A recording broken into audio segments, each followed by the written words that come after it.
Los actores y músicos han sido un grupo social que se ha visto vulnerado ante la falta de protección de la ley. Debido a esto, la Ley Federal del Trabajo los contempla como un grupo especial que requiere protección particular. Durante este año, la ley comienza a reconocer la categoría de trabajos especiales. De esta, se excluyeron a actores y músicos. Los Juegos Olímpicos de 1968, celebrados en México, fueron la base para que se incluyera un capítulo de los deportistas profesionales en el título de trabajos especiales. A partir de ahí, el tema cobró fuerza y su enfoque se utilizó para construir el capítulo protector de los actores y músicos.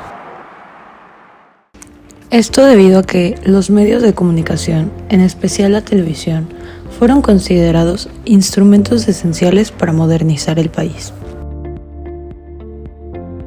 El capítulo de los trabajadores, actores y músicos fue incorporado a la Ley Federal del Trabajo en 1970. De acuerdo a lo establecido en el artículo 304 de la Ley Federal del Trabajo, el actor es la persona que participa en alguna representación, ya sea teatral o cinematográfica. La actuación puede realizarse en centros nocturnos o de variedades, circos, radio y televisión, salas de doblaje y grabación, o en cualquier otro local donde se transmita o fotografíe la imagen del actor o del músico, o se transmita o quede grabada la voz o la música, cualquiera que sea el procedimiento que se use.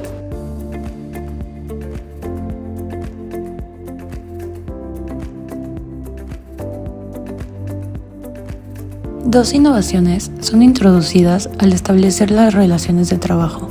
Las ya preestablecidas son por tiempo determinado o por tiempo indeterminado, mientras que el artículo 305 señala que la contratación también podrá celebrarse por varias temporadas o para la celebración de una o varias funciones, representaciones o actuaciones.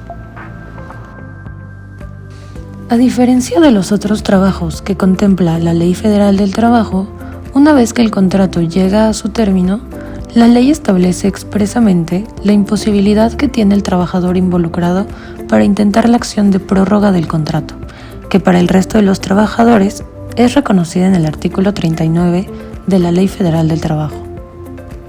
En caso de que el contrato se realice fuera del territorio nacional o en lugar diverso a la residencia del trabajador, los empleadores deberán de otorgar, además de las normas mínimas contenidas en el artículo 28, esto es, que las condiciones de trabajo se harán constar por escrito y será sometido a la aprobación de la Junta Federal de Conciliación y Arbitraje, entre otras, deberá también anticipar un pago equivalente a un 25% por lo menos del salario total y garantizar el pago de los viáticos de ida y de regreso del trabajador. Esto de acuerdo al artículo 308 de la Ley Federal del Trabajo. Debido a que la ubicación de su lugar de trabajo varía constantemente, esto es, que puede ser en diferentes establecimientos cerrados como estudios, foros o teatros, o abiertos bajo las inclemencias del tiempo, en el exterior, en locaciones, plazas públicas, calles, etc. Es obligación específica del empleador proporcionar camerinos cómodos, seguros e higiénicos en los lugares de trabajo. Todo esto de acuerdo al artículo 310 de la Ley Federal del Trabajo. Es importante señalar que la legislación no contempla el tiempo de ensayos y o preparación que conlleva la realización de los actos de música o de actuación. Sin embargo, la mayoría trabaja jornadas laborales extendidas, que recurrentemente sobrepasan las 12 horas de trabajo continuo, en horarios nocturnos o mixtos, con incertidumbre sobre los periodos correspondientes a la comida y a los descansos, aun cuando la jornada de trabajo será la máxima establecida en el artículo 61 de la Ley Federal del Trabajo y sus análogos. Por situaciones como esta, existen organizaciones sindicales que se encargan de defender los intereses de los trabajadores músicos y actores. Debe de destacarse la existencia de la Asociación Nacional de Actores, por sus siglas, ANDA, y el Sindicato Único de Trabajadores de la Música. Ambos han desempeñado un papel muy importante en la búsqueda por mejorar las condiciones de contratación y la defensa de los intereses de todos los actores y músicos. Por otra parte, las retribuciones económicas percibidas en el medio artístico dependen mucho de criterios subjetivos tales como el talento y creatividad. De ahí que la frase "a trabajo igual, salario igual" no aplica, ya que el salario, de acuerdo con los artículos 306 y 307 de la Ley Federal de Trabajo, podrá estipularse por unidad de tiempo, para una o varias temporadas, para una o varias funciones, representaciones o actuaciones. Además de que el artículo 307 de la Ley Federal de Trabajo establece expresamente que dicha diferencia no será violatoria al principio de igualdad de salario, ya que los mismos pueden variar por razón de la categoría de las funciones, representaciones o actuaciones. En México, con las leyes de Indias, inició la protección de los derechos de los niños trabajadores, haciendo una prohibición general al trabajo de los menores de 14 años, con la excepción del pastoreo de animales, siempre y cuando mediara la autorización de los padres. Posteriormente, siendo México una nación libre y soberana, el artículo 33 del Estatuto Orgánico Provisional de la República Mexicana, expedido por Ignacio Comonfort, establecía 14 años como la mínima edad para laborar, por lo que actualmente en nuestro artículo 123 constitucional prevalece dicha prohibición. En la Conferencia de Paz de 1919 se designó a un grupo de personas para conformar la Comisión de Legislación Internacional del Trabajo, es decir, se les encomendó la tarea de crear un documento de carácter internacional que protegiera a los trabajadores. Su particularidad es que mencionaba que los miembros de la sociedad debían esforzarse en asegurar y mantener las condiciones de trabajo equitativas y humanitarias para el hombre, la mujer y el niño.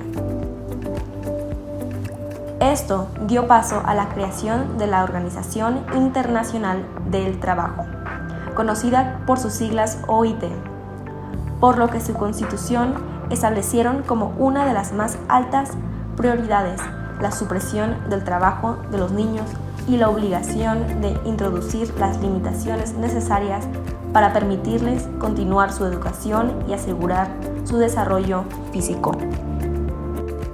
A partir de lo anterior, se entiende por mandato constitucional la prohibición laboral de menores de 15 años, mientras que de acuerdo con el artículo 22 de la Ley Federal de Trabajo, los mayores de 15 y menores de 16 años requieren la autorización de sus padres. Sin embargo, independientemente de la prohibición constitucional y legal, si se da la prestación de un servicio personal subordinado con un menor, existe la relación de trabajo y en consecuencia todos los efectos legales correspondientes. Es necesario precisar que la prohibición impuesta para la no utilización del trabajo de los menores de 14 años no plantea una cuestión de incapacidad física, sino es una medida de protección de la niñez. Se trata de asegurar la plenitud del desarrollo de las facultades físicas y mentales de los trabajadores y la posibilidad de la conclusión normal de los estudios obligatorios.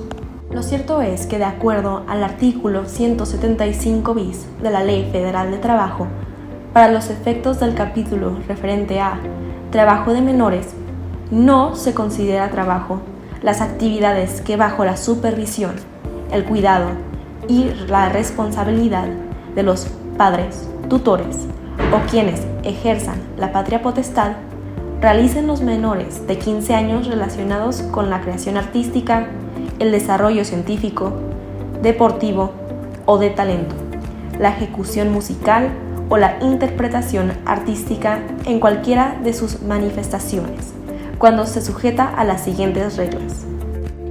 Fracción primera. Que la relación establecida con el solicitante deberá constar por escrito y contendrá el consentimiento expreso que en nombre del menor manifiesten los padres o quienes ejerzan la patria potestad. Fracción segunda. Que las actividades que realice el menor no podrán interferir con su educación, esparcimiento y recreación. Tampoco implicarán un riesgo para su integridad o salud y en todo caso incentivarán el desarrollo de sus habilidades y talentos. Fracción tercera. Que las contraprestaciones que reciba el menor por las actividades que realice nunca serán menores a las que por concepto de salario recibiría un mayor de 15 y menor de 18 años.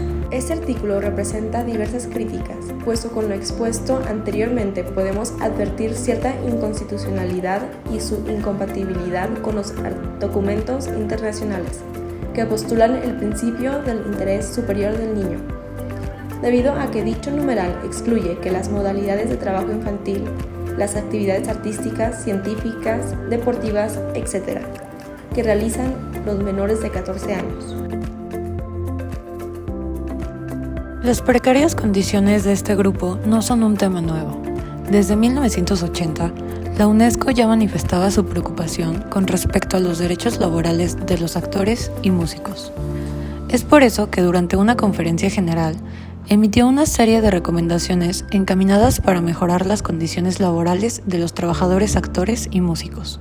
Entre ellas, mejorar las condiciones de trabajo y de seguridad social de artistas, reconocer su derecho a autoproclamarse trabajadores del arte y la cultura, para así poder disfrutar de todas las ventajas jurídicas, sociales y económicas relativas a esa condición, así como constituir organizaciones sindicales y promover la defensa colectiva con base en intereses comunes. Sin embargo, dichas recomendaciones no proponen nada nuevo, puesto que las mismas son los derechos mínimos que cualquier otro grupo social trabajador debe tener, y no implican privilegios para los artistas. De ahí que a pesar de que la Ley Federal de Trabajo los contempla como trabajadores especiales, no tienen acceso a muchos de los derechos que plantea dicha ley. Esto sucede principalmente porque, al ser contratados como trabajadores profesionales independientes, se encubre la relación laboral, situación que facilita que el empresariado eluda sus obligaciones y viole los derechos de actores, actrices, músicos y análogos.